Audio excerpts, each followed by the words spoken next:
नमस्कार, मैं हूं सुरेश चौहान की और आप देख रहे चलते चलते में आज हम एक ऐसे हस्ती को लेकर आए हैं जिन्होंने हिंदुस्तान के एक ऐसे बड़बोले राजनेता का मुंह बंद किया है जो आए दिन किसी भी विषय पर किसी भी तरीके से ट्वीट करने में जाने जाते थे, बयान देने में जाने जाते थे। केजरीवाल के करीबी रहे कपिल मिश्रा हमारे साथ है। आपका स्वागत है चलते चलते में। कपिल जी, आज हम आपसे बात करेंगे, लेकिन बात केवल घोटालों की नहीं करेंगे, क्योंकि मैं देख रहा हूं कि जब से आपने केजरीवाल पे आरोप लगाए हैं तो आपकी अभिमन्यु जैसी स्थिति करने का प्रयास हो रहा है। और आपका बैकग्राउंड क्या है, इसके बारे में भ्रम फैलाया जा रहा है या चीज़ें ठीक से नहीं बताई जा रही। तो मैं चाहता हूं कि इस इंटरव्यू में हम कपिल मिश्रा का सोशल लाइफ स्टार्ट से लेके आज जो संघर्ष चल रहा है यहाँ तक की लंबी बात करें। हाँ, ये ज़रूरी भी बहुत है, क्योंकि इस वक्त अरविंद केजरीवाल जी और उनके साथियों के द्वारा सबसे पहली जो कोशिश की जा रही है वो यही है कि झूठ और छल प्रपंच का एक पूरा मायाजाल फैला दिया जाए, जो कि उनका नियमित हथियार है। बिल्कुल। तो उनको कभी सच ही ना पता लग पाए। तो आपकी कैसे सोशल शुरुआत कहाँ से हुई थी? आप ज्वाइन करने के पहले कपिल मिश्रा क्या थे, कहाँ थे? देखिए, दिल्ली के एक सरकारी स्कूल में पढ़ा हूँ। माता पिता देवरिया से मूल रूप से रहने वाले या फिर वहाँ से माइग्रेट होते हुए अंत में पूरी परिवार दिल्ली आया। मैं दिल्ली में ही पैदा हुआ हूँ, दिल्ली में ही पला बढ़ा हूँ और टेंट में चलता था हमारा स्कूल जिसमें पढ़ाई की है। पिताजी का पहले से काफ़ी आंदोलन के समय जो जयप्रकाश जी का आंदोलन हुआ था उसमें और भी कई प्रकार के वैचारिक आंदोलनों में उनके तो दर्जनों पुस्तकें हैं जी। तो और मैं कम से कम एक दर्जन पढ़ चुका हूँ और आपके पास आते आते मेरे पास पुस्तक था जिसमें वैचारिक स्पष्टता के बारे में, वैचारिक स्वराज उस पुस्तक का नाम है। तो एक ऐसे पिता का भी आपको वैचारिक स्पष्टता का उपयोग हुआ? बिल्कुल, बचपन से हुआ है। घर में हमने केवल किताबें ही देखी है। कई बार हम लोग आपस में मजाक भी करते थे कि घर में कभी चोर आ भी गया तो बेचारा किताब ही पाएगा, किताब ही उसे बैठा के पढ़ाएंगे और इसके अलावा कभी घर में कुछ और रहा नहीं किताबों के अलावा। तो वो एक बैकग्राउंड मिला है। फिर माताजी क्योंकि राजनीति में भी सक्रिय रहीं, दिल्ली की महापौर भी रही हैं, तो राजनीतिक रूप में भी सीखा है, चीज़ों को समझा है। और सबसे खास बात मैं आपको बताना चाहता हूँ कि जो स्वराज का कॉन्सेप्ट है और मोहल्ला सभा का कॉन्सेप्ट है वो दिल्ली में सबसे पहले मेरी माताजी ने लगाई थी। और उस मोहल्ला सभा में अरविंद केजरीवाल जी और मनीष सिसोदिया जी भी आ रहे थे देखने के लिए कि मोहल्ला सभा कैसे लगाई जाती है। और ये अरविंद केजरीवाल जी ने अपनी किताब में भी लिखा है कि स्वराज जो किताब लिखी है उसमें लिखा है कि सोनिया विहार के निगम पार्षद अन्नपूर्णा मिश्रा जी मोहल्ला सभा लगाती हैं और हमें ऐसी ही मोहल्ला सभा सब जगह देश में लगाने की शुरुआत करनी है। तो ये वहीं मतलब वो बैकग्राउंड है एक। आज बेशक वो लोग सवाल उठाते हैं मेरे माताजी के बारे में, पिताजी के बारे में, लेकिन उस दिन को भूल जाते हैं जब आप खुद घर पे आए थे। और ये अच्छा ही तो कहीं से भी ली जा सकती है, उसमें क्या प्रॉब्लम है? बिल्कुल नहीं। तो आप विधायक का चुनाव लड़ने के पहले क्या कर रहे थे? मैंने दिल्ली यूनिवर्सिटी से सोशल वर्क की पढ़ाई की, Delhi school of social work से सोशल वर्क में मास्टर्स की डिग्री ली। और उसी बीच में एक जैसिका लाल हत्याकांड के ऊपर कोर्ट का फैसला आया। वो फैसला ये आया कि no one has killed Jessica. तब जो आंदोलन शुरू हुआ था जिसमें सब लोग सड़कों पे निकले थे मोमबत्तियां लेकर और रीओपन केस करवाया था, उस आंदोलन की शुरुआत जो 3-4 लोगों ने डीयू में की थी उनमें से एक मैं था। हमने एक संगठन बनाया था यूथ फॉर जस्टिस के नाम से और जैसिका लाल हत्याकांड पे एक बड़ा आंदोलन इस शहर के अंदर हुआ। उसके बाद किसानों की आत्महत्या के ऊपर कुछ आंदोलन किए। उसके बाद कॉमनवेल्थ का एक जब खेल हो रहा था तब ये एहसास हुआ कि कॉमनवेल्थ का घोटाला, बड़ा घोटाला होने वाला है। और 2007 में दिल्ली की विधानसभा, चलती हुई विधानसभा जहां मुख्यमंत्री शीला दीक्षित और सारे विधायक बैठे थे, उसमें एक नागरिक होने के नाते मैं विधानसभा के अंदर घुसकर मैंने ये आवाज़ लगाई कि आप लोग घोटाला कर रहे हो, कॉमनवेल्थ का ये नहीं चलेगा। और तब इसी विधानसभा से पुलिस वाले मेरे को घसीटते हुए बाहर लेकर गए थे, जिस विधानसभा में बाद में भगवान ने एक विधायक के तौर पर बैठाया जी। तो वो भी एक समय रहा है जब इस विधानसभा के अंदर मैं प्रदर्शन करते हुए घुसा था और कॉमनवेल्थ घोटाले की बात उठाई थी। कॉमनवेल्थ घोटाले के ऊपर मैंने एक किताब भी लिखी थी, इट्स कॉमन वर्सेस वेल्थ। तो वो किताब में प्रशांत भूषण जी, विजय गोयल जी सब लोग आए थे। नहीं, तब तक आप ज्वाइन नहीं की थी? तब तक तो आप बनी भी नहीं थी। कोई आम आदमी पार्टी बनी नहीं थी, इंडिया अगेंस्ट करप्शन की शुरुआत भी नहीं हुई थी। ये सब चीज़ें उस वक्त की हैं। तो कॉमनवेल्थ कोई घोटाला होने वाला है ये 2007 और 2008 में सबसे पहले जिन लोगों ने बोला उनमें से एक मैं था। बाद में 2010 में खेल जब होने वाले थे उससे पहले तो सब लोग बोलने लगे थे कि ये घोटाला है, लेकिन 2-3 साल पहले से जो लोग आंदोलन कर रहे थे वहाँ मजदूरों के हक के लिए, यमुना नदी के लिए और घोटाले ना हो इसके लिए, उन कुछ लोगों में से एक मैं रहा हूँ। फिर इंडिया अगेंस्ट करप्शन का पूरा आंदोलन शुरू होता है। इंडिया अगेंस्ट करप्शन का मैं फाउंडर रहा हूँ। मैं था, शिवेंद्र थे, हम बहुत सारे लोग थे जिन्होंने इंडिया अगेंस्ट करप्शन का फेसबुक का एडमिन भी मैं था उस वक्त शुरू में शिवेंद्र के साथ। तो वो एक पूरा इतिहास है। फिर आंदोलन होता है, अन्ना आते हैं, फिर पार्टी बनाने का निर्णय होता है, तो उसके बाद तो फिर चीज़ें होती चली गई। मतलब केजरीवाल समझ तक जो बातें फैलाते कि हमने सड़क से उठाकर कपिल मिश्रा को कैबिनेट मंत्री तक बनाया, ये झूठ है। नहीं, सड़क में तो हम हैं ही सब लोग। नहीं, लेकिन उनका कहने का मतलब जो है कि कपिल मिश्रा कुछ भी नहीं था, हमने जो कुछ है हमने। मेरे को लगता है कि अगर मंत्री कोई बनाता है और मंत्री जो बनता है उसके ऊपर किसी व्यक्ति विशेष का एहसान होता है, क्योंकि मंत्री बनकर कुछ फायदे होते हैं, इस प्रकार की सोच कोई व्यक्ति रखेगा तो वो ऐसी बात बोलेगा। लेकिन अगर कोई व्यक्ति ये सोच के रखेगा कि मंत्री बनने का मतलब अपने काम ठीक से करना, सरकार ठीक से चलाना है, जिम्मेदारी है, बहुत बड़ा दायित्व है, तो उसके मुंह से ऐसी बात निकलेगी ही नहीं कि एहसान है कोई मंत्री बनना। बिल्कुल नहीं। तो फिर अन्ना के आंदोलन की स्थिति तो लोगों को पता है कि इतना बड़ा आंदोलन हुआ जी।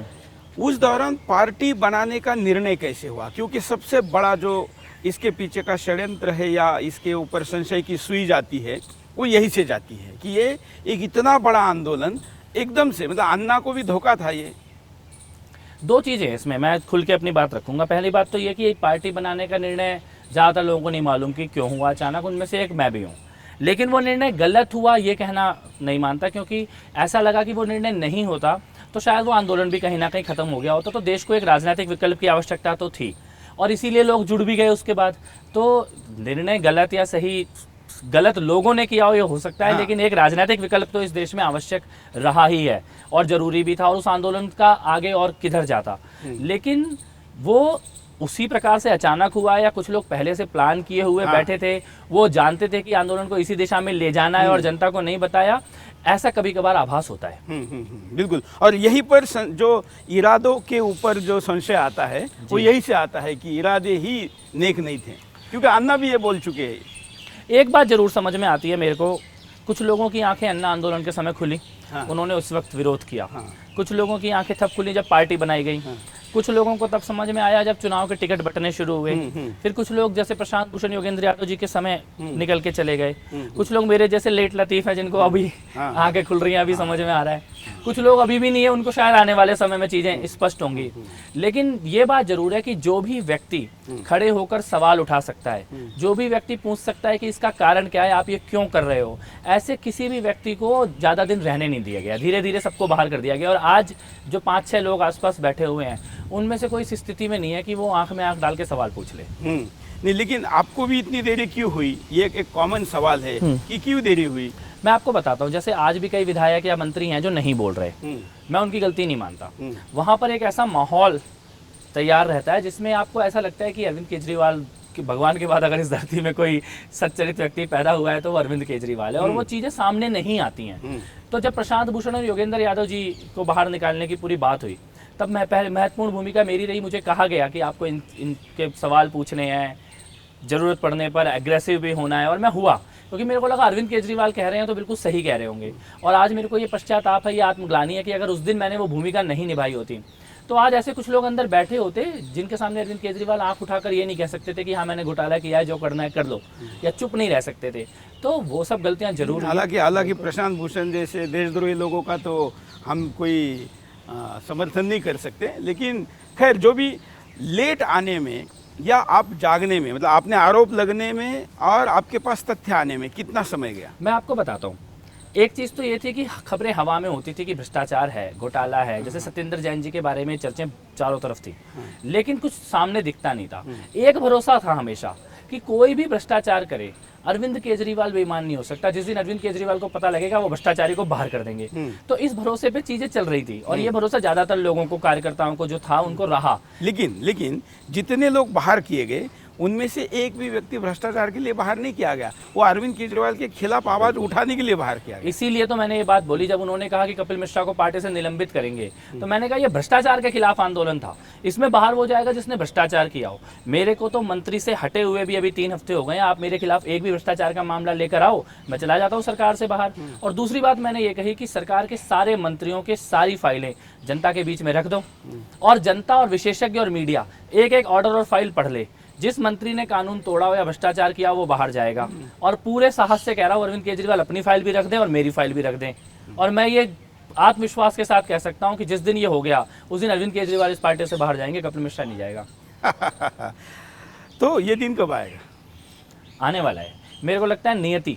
अरविंद केजरीवाल एक बात बोलते थे कि जिस दिन मनीष सिसोदिया भ्रष्टाचार करेंगे उस दिन अरविंद केजरीवाल मनीष सिसोदिया को भी पार्टी से बाहर निकाल देंगे, और जिस दिन अरविंद केजरीवाल भ्रष्टाचार करे उस दिन हम सब मिलकर अरविंद केजरीवाल को पार्टी से बाहर निकाल दें। जिस दिन उन्होंने ये बात बोली थी, मुझे लगता है माँ सरस्वती उनकी जुबान पे साक्षात आके बैठी थी उस दिन। और उस दिन, वो दिन जल्दी आने वाला है। वो जल्द आके रहेगा, क्योंकि उनका भ्रष्टाचार अब दिख गया। भ्रष्टाचार ही है, सगे संबंधियों को फायदा पहुंचाते हैं और भ्रष्टाचारियों को संरक्षण देते हैं। ये तीन चीजें बिल्कुल स्पष्ट हैं इस वक्त, और चुप है। अच्छा, इसमें पाकिस्तान से चंदा, विदेशों से चंदा और भी कई ऐसे डाउटफुल लोकेशन से चंदा, ये भी तो एक बहुत बड़ा भ्रष्टाचार है। देखिए, जो मैंने मुद्दा उठाया, जब मैं आपको पहले तो ये बताता हूँ कि जानकारियां मेरे पास पहले क्यों नहीं थी और अब क्यों है, क्योंकि कई लोग बोलते हैं इतने दिन क्यों नहीं बोले। जब मैंने 3 मुद्दे उठाए, पहला मुद्दा मैंने उठाया 2 करोड़ रुपए के एक्सचेंज का, दूसरा मुद्दा मैंने उठाया बंसल परिवार का, और तीसरा मैंने उठाया विदेशी दौरों का। मेरे पास कुछ लोगों के फोन आए जिन्होंने कहा कि विदेशी दौरों का सवाल पूछ लो, ये इसका कोई जवाब नहीं दे पाएंगे। तब मैंने पूछा, लेकिन मुझे भी नहीं मालूम था कितना बड़ा है। और उसके बाद मैंने एक अभियान चलाया, लेट्स क्लीन अप, और मैंने कहा जिसके पास जो भी शिकायतें हैं वो ला के दो। और मेरे पास चीज़ें जब आनी शुरू हुई, ये पिछले 10 दिन में इतने घोटालों की चीज़ें आई हैं। विदेशी दौरों के बारे में मैं आपको एक बात बता सकता हूँ कि चाहे वो अरविंद केजरीवाल हो, मनीष सिसोदिया हो, सत्येंद्र जैन हो, आशीष खेतान हो, राघव चड्ढा हो, दुर्गेश पाठक हो, संजय सिंह हो, 100 से ज़्यादा विदेशी दौरे। दुनिया का ऐसा कोई कोना नहीं है जहाँ ये नहीं गए। मोदी तो 45 देशों में गए तो भी इतना हो हल्ला हो रहा है, जो बता कर गए। मैं ये कहता हूँ हल्ला होन, हाँ, जो कि देश के प्रधानमंत्री है, जिनके कार्य क्षेत्र में विदेश आता है, मुख्यमंत्री और उनके भी चेले चपाटे अगर 100 देशों में जाते हैं, ये तो बहुत बड़ी बात। इसमें भी 2 चीजें हैं। एक तो आप जा रहे हो तो उसकी जानकारी क्यों नहीं दे रहे हो। आप जो एक बात फेसबुक और ट्विटर पे डालते हैं, उन्होंने अपने विदेशी दौरों की कोई जानकारी सोशल मीडिया पे नहीं डाली। दूसरे, इसका पैसा कहाँ से आया। कुछ दौरे तो मंत्रियों के सरकारी पैसे से हुए, लेकिन बाकी सारे दौरे बिना सरकारी पैसे के। तो उसका पैसा कहाँ से आया। एक ऐसी पार्टी में जिसका नेता रोज सुबह उठ के कहता है कि चुनाव लड़ने का पैसा नहीं है, मुझे चंदा चाहिए। आपके लोग रशिया जा रहे हैं, आपके लोग कनाडा जा रहे हैं, आपके लोग अमेरिका जा रहे हैं, आपके लोग जर्मनी जा रहे हैं, आपके लोग फिनलैंड जा रहे हैं, आपके लोग कतर जा रहे हैं, आपके लोग दुबई जा रहे हैं। इसका पैसा कहाँ से आ रहा है और वो वहां पे जाके कर क्या रहे हैं। दिल्ली की एक पार्टी, क्या अब अगला चुनाव अमेरिका और कनाडा में लड़ने का प्लान बना रही है कि आपके पार्टी के हर एक नेता अमेरिका और कनाडा में जा रहा है। वहां पे ऐसा क्या हो रहा था और उसकी जानकारी दे। अगर कुछ गलत नहीं किया तो एक व्यक्ति ने 5 दिन अनशन किया, तब भी आप जानकारी नहीं दे पाए, इसका मतलब आप कुछ छुपा रहे हो।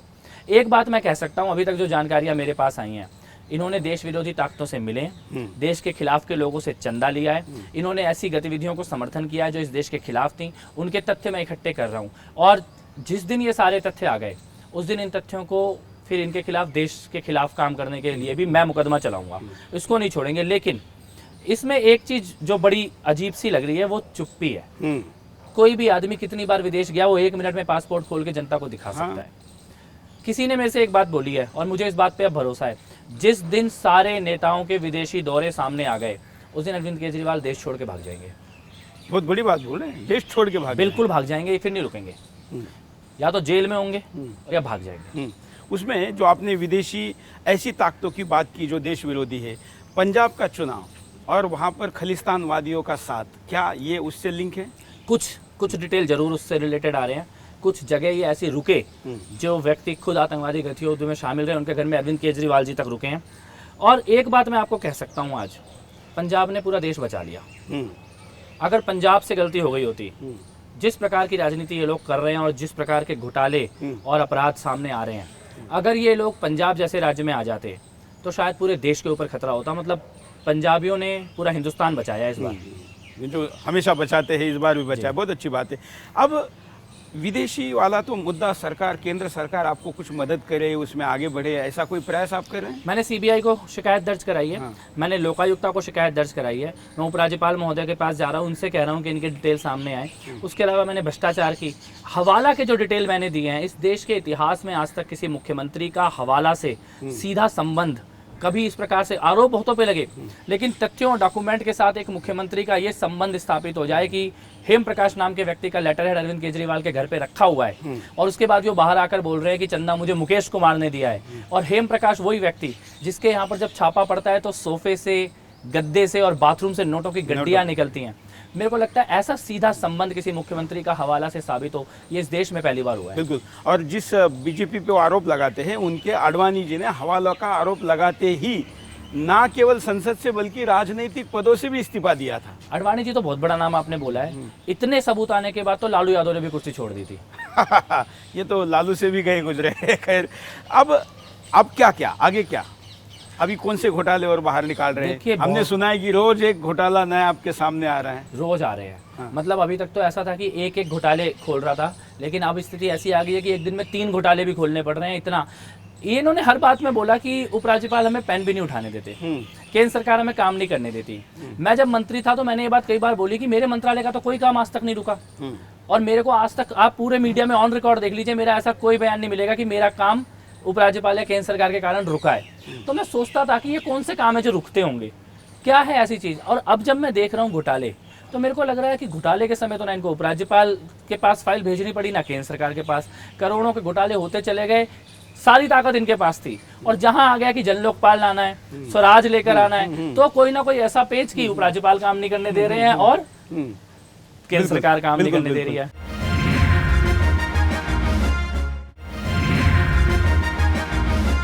मीडिया स्ट्रेटेजी का बहाना था। मेरे को लगता है असली घोटालों से ध्यान छुपाने के लिए सामने कुछ और मुद्दे रखे गए, जैसे ईवीएम। पीठ के पीछे घोटाले खुल रहे हैं, भ्रष्टाचार खुल रहा है, हवाला काले धन के सबूत आ रहे हैं, तो ध्यान भटकाने के लिए क्या करेंगे? बोलेंगे ईवीएम मशीन हैक करेंगे हम लोग। आज कह रहे हैं कि ईवीएम मशीन में समस्या थी इसलिए हम चुनाव हार गए, कल हो सकता है बोले कि जनता की उंगली में ही प्रॉब्लम है जो गलत बटन दबा देती है। एक बड़ी अजीब बात उन्होंने बोली कि ईवीएम को हमें खोलने को दे दो, हम ईवीएम को खोल के उसका मदरबोर्ड निकाल के दूसरा मदरबोर्ड लगाएंगे तो ईवीएम हैक हो जाएगी। और जब तक हमें खोलने को नहीं दोगे, तब मैं दुनिया में कितने लोग जो हैक करते हैं, आज तक इस दुनिया के इतिहास में किसी हैकर ने कंप्यूटर को खोल के हैक नहीं किया।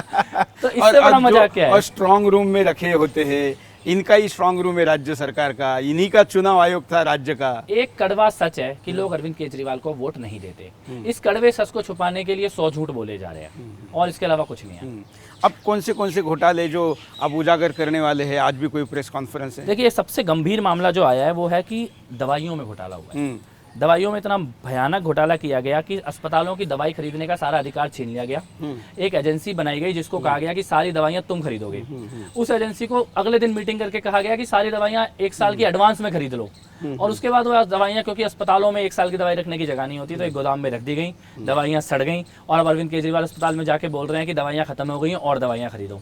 मुझे लगता है इससे बड़ा घोटाला और सीधे जनता की जान से, जिंदगी से जुड़ा हुआ, ऐसा नहीं करना चाहिए था। ये जो मतलब इन्होंने जो भी योजना लाई, हमने सुना है कि मालीवाल रेड लाइट एरिया में गई और उन्होंने कहा यहाँ पर कंडोम यूज़ नहीं होता, और दूसरे दिन सरकार ने खरीदने की आदेश दे दिए। हाँ, इस प्रकार के अटपटे ऑर्डर बहुत सारे हुए हैं। और उसके बाद उसका हुआ क्या? मतलब चीज़ों को खरीदने की तो बड़ी जल्दी है, लेकिन उसके बाद अगले दिन क्या हुआ उसकी कोई रिपोर्ट तो हमने कहीं नहीं देखी। वो बटे हैं कि नहीं बटे, इसकी भी कोई रिपोर्ट हमने नहीं देखी। तो इस प्रकार के बहुत सारे। लेकिन मैं एक बात कहना चाहता हूँ, मेरे को अरविंद केजरीवाल जी के कुछ लोगों ने कहा कि तुमने विश्वासघात किया है, तुमने धोखा दिया है। तो मैंने उनसे एक बात बोली, मैंने कहा मैंने जब शपथ ली थी तो मैंने अरविंद केजरीवाल के नाम की शपथ नहीं ली थी, मैंने इस देश के संविधान की शपथ ली थी। और इस देश का संविधान मेरे को ये जिम्मेदारी देता है कि अगर मैं भ्रष्टाचार देखूंगा तो मैं बोलूंगा, नहीं बोलूंगा तो घर में आके सोऊंगा कैसे चैन से। अब इसको तुम्हें विश्वासघात लगता होगा, लेकिन तुम देश के साथ विश्वासघात कर रहे हो। बिल्कुल। अब केजरीवाल की ऐसी क्या बातें जो अब तक बाहर नहीं आई और आनी चाहिए? एक बात जो मेरे को लगता है बाहर किसी के कहने से नहीं, लेकिन जनता को समझ में आ गई है कि इन्होंने ये कहा था कि हम राजनीति का कीचड़ साफ करने के लिए कीचड़ में उतर रहे हैं। मेरे को ऐसा लग रहा है, और जो अब समझ में भी आ गया है, कि शायद ये खुद कीचड़ बन चुके हैं। कीचड़ की सफाई करने की ना कोई कोशिश की गई। एक छोटी सी बात आप देखिए, हम शीला दीक्षित के खिलाफ लड़के आए, शीला दीक्षित के घोटाले की हमने चर्चा की, सरकार बने हुए 3 साल लगभग हो गए, 2.5 साल। केवल एक व्यक्ति ने शीला दीक्षित के घोटाले की रिपोर्ट बनाई, वो मैं हूँ। इसके अलावा किसी मंत्री ने शीला दीक्षित के किसी घोटाले की रिपोर्ट नहीं बनाई। जबकि सबसे ज्यादा घोटाले कॉमनवेल्थ खेलों के दौरान पीडब्ल्यूडी डिपार्टमेंट में हुए, सारे फ्लाईओवर, सारी सड़कें, सारे स्टेडियम।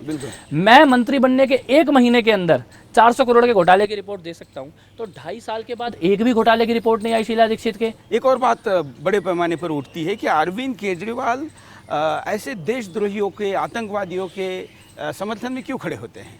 पता है कि एक बार आपने महबूबा मुफ्ती को भी कोई सवाल पूछा था प्रगति मैदान के किसी कार्यक्रम में, लेकिन आगे कुछ बढ़ा नहीं वो मामला। मैं मंत्री के तौर पर उस कार्यक्रम में गया और महबूबा मुफ्ती जम्मू कश्मीर की मुख्यमंत्री के तौर पर आई, तो मैंने उनको हर एक कार्यक्रम में माइक पे एक सवाल पूछा कि आप यहाँ पे टूरिज्म की बात करने आए हो, टेररिज्म के साथ टूरिज्म नहीं चल सकता।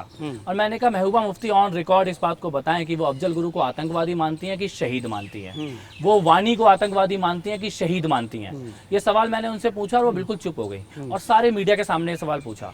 लेकिन दुख किस बात का हुआ? दुख ये हुआ कि जैसे ही मैं प्रगति मैदान से बाहर निकला, मेरे फ़ोन पर अरविंद केजरीवाल जी का फ़ोन आता है और वो कहते हैं कि अफजल गुरु के बारे में सवाल पूछना बंद कर दो, इस देश में ऐसे भी लोग हैं जो अफजल गुरु को हीरो मानते हैं। तब मैंने उनको एक जवाब दिया, मैंने कहा कि मेरी अपनी विधानसभा में 50,000 मुस्लिम वोट है और एक भी अफजल गुरु को हीरो नहीं मानता, सब आतंकवादी मानते हैं। और मैं अभी दोबारा प्रेस कॉन्फ्रेंस करूंगा और उसी दिन शाम को 8 बजे सचिवालय में मीडिया बुला के मैंने दोबारा वही सवाल पूछे। लेकिन हाँ, ये इतना करने के बावजूद मतलब केजरीवाल को तो समझ में आ गया होगा कि आप सुनते नहीं हैं। केजरीवाल जी को समझ में तो आ गया, लेकिन मेरे को लगता है उनके ग्रह खराब चल रहे थे। नहीं तो और भी कई लोगों के ऐसे आतंकवादी लोगों का समर्थन केजरीवाल ने किया है। क्या इसके पीछे जो एक हिंदुस्तान के खिलाफ काम करने वाला इंटरनेशनल नेक्सस है, ये उसी का हिस्सा है? देखिए, मैं जिसी जानकारी नहीं है वो नहीं बोलना चाहिए। जानकारी ये है कि हवाला के लोगों से इनका रिश्ता है। काला धन और ब्लैक मनी, जो लोग ब्लैक मनी को वाइट कर रहे थे डीमोनेटाइजेशन के टाइम पर, उनसे इनका रिश्ता है, वो जानकारी है। जिन बैंकों की छापों में ब्रांचों में छापे पड़ रहे थे, उन्हीं बैंकों में जहां से पैसा आ रहा था उनके खाते थे, तो वो पूरा रिश्ता समझ में आता है। अब हवाला और काले धन वालों, ये भी समझ में आता है कि ये खालिस्तान और कुछ देश विरोधी लोगों के साथ मिले हैं, उनसे फंडिंग लिए, उनके घरों में रुके हैं। एक महीने अगर आम आदमी पार्टी का कोई नेता जर्मनी में रह के आता है पंजाब चुनाव से ठीक पहले, तो ये मेरे को लगता है कि इसमें कुछ साधारण बात नहीं हो सकती, इसमें कुछ गलत है निश्चित तौर। और इन सारी चीज़ों को अगर मिलाकर देखें तो कुछ बहुत खतरनाक जरूर है, लेकिन इससे ज़्यादा क्योंकि मेरे पास तथ्य नहीं है तो कहना भी ठीक नहीं लगता। कई चीज़ें तो ये है ना, धुआं है तो आग होगी, इस तरीके से भी होता है। धुएं से ज़्यादा है। हाँ, चिंगारियां भी, शोले भी दिख रहे हैं और कहीं ना कहीं कुछ जलता हुआ भी दिखाई दे रहे हैं। बिल्कुल। और इसलिए अब आगे क्या, मतलब अब तक तो आपने, अभी आप प्रेस कॉन्फ्रेंस करते रहेंगे और मुझे लगता है कि आप अकेले ऐसे व्यक्ति हैं जिसने केजरीवाल की बोलती बंद की, तो केजरीवाल के खिलाफ या उस पार्टी के अंदर के तमाम लोग आपको इनपुट देते जाएंगे और ये लंबा सिलसिला चलेगा। ज़्यादा लंबा नहीं चलेगा, मुझे लगता है कि इनके ज़्यादा दिन बचे नहीं हैं। लेकिन एक चीज़ जो मैं कह सकता हूँ कि एक तो इस पार्टी को स्वच्छ करना है। भ्रष्टाचार के खिलाफ एक आंदोलन इस देश में खड़ा हुआ है, उसे खत्म नहीं होने देंगे। आज तक जो भी लोग बाहर निकले, या तो वो पार्टी छोड़ के चले गए या घर बैठ गए।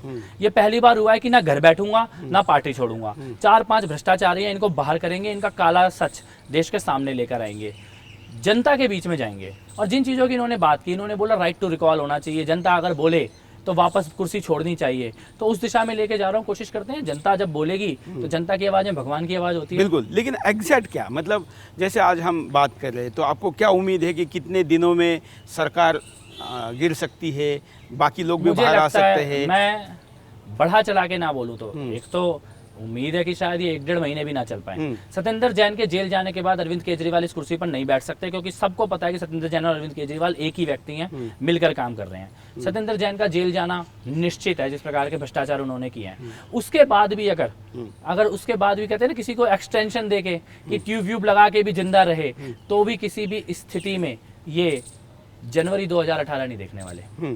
तो क्या कोई बड़ा नेता आपके अंदर का इनके खिलाफ नहीं जा सकता? बड़े नेताओं की जरूरत क्या है? जनता का आंदोलन था, जनता खड़ी हो रही है, कार्यकर्ता खड़े हो रहे हैं, हर एक विधानसभा से लोग खड़े हो रहे हैं, हर एक। लेकिन लोगों के हाथ में तो केवल अगले 5 साल बाद ही वोट करना है ना, वो तो कल जाके केजरीवाल को हटा नहीं सकते, नहीं, पार्टी हटाएगी। जिंदा कौमें 5 साल इंतजार नहीं करती। हाँ। और ना मेरे को लगता है कि दिल्ली 5 साल बर्दाश्त करने के मूड में है, ना विधायक, क्योंकि विधायक कर सकते हैं, जनता नहीं कर सकती, विधायक कर सकते हैं। विधायक भी इस मूड में नहीं है कि वो 5 साल इंतजार करेंगे। तो एक बड़ा रेवोल्यूशन पार्टी के अंदर होगा। रिवॉल्यूशनरी पार्टी है, आंदोलन से बनी है। इस प्रकार से मृत लोग, डेड लोग और 3 साल इस दिल्ली में बैठे रहेंगे, ये असंभव है, भगवान भी ये नहीं होने देगा। चलिए, और अब व्यक्तिगत कपिल मिश्रा का आगे क्या? देखिए, मैंने शुरू से आंदोलन किया है, चाहे वो जैसिका लाल का मुद्दा हो, कॉमनवेल्थ घोटाले का मुद्दा हो, भ्रष्टाचार के खिलाफ लड़ाई लड़ी है, वो लड़ाई मेरी जारी रहनी है। इसके आगे नियति भगवान डिसाइड करेगा। एक भ्रष्टाचार के खिलाफ इस देश में आंदोलन खड़ा हुआ है, इसको मरने नहीं देंगे, ये सोचा है। इनका कोई भी काला सच मेरे पास आएगा तो मैं देश को बताऊंगा, चाहे मेरी जान की बाजी लग जाए, चाहे वो कितने भी बड़े बड़े लोगों से जुड़े हुए हैं इनके तार, ये भी निश्चित है। और उसके आगे कोई ये बड़ी तो मरवा रणनीति- भी सकते हैं। मारने वाला तो भगवान है ये तो, लेकिन हाँ ये कोशिश जरूर कर सकते हैं। लेकिन मैं ये भी कहना चाहता हूँ कि मैं संतोष कोहली नहीं हूँ। इसलिए मैंने नाम लिया मरवाने का। खैर, तो क्या राजनीतिक ही आगे प्रवास रहेगा या क्या रहेगा? राजनीति बिल्कुल डेफिनेटली राजनीति रहेगा। राजनीति के माध्यम से तो जो उसके लिए किसी पार्टी में भी जाना पड़ सकता मेरे को है या नहीं लगता कि जरूरत इंडिपेंडेंट? पड़ेगी। मेरे को लगता है आम आदमी पार्टी खत्म नहीं होने वाली। हाँ। हजारों लोगों ने ईमानदारी से इस पार्टी को मतलब बनाया। आपका कहना है कि आम आदमी पार्टी माइनस केजरीवाल ऐसी स्थिति बन सकती है? निश्चित है, निश्चित।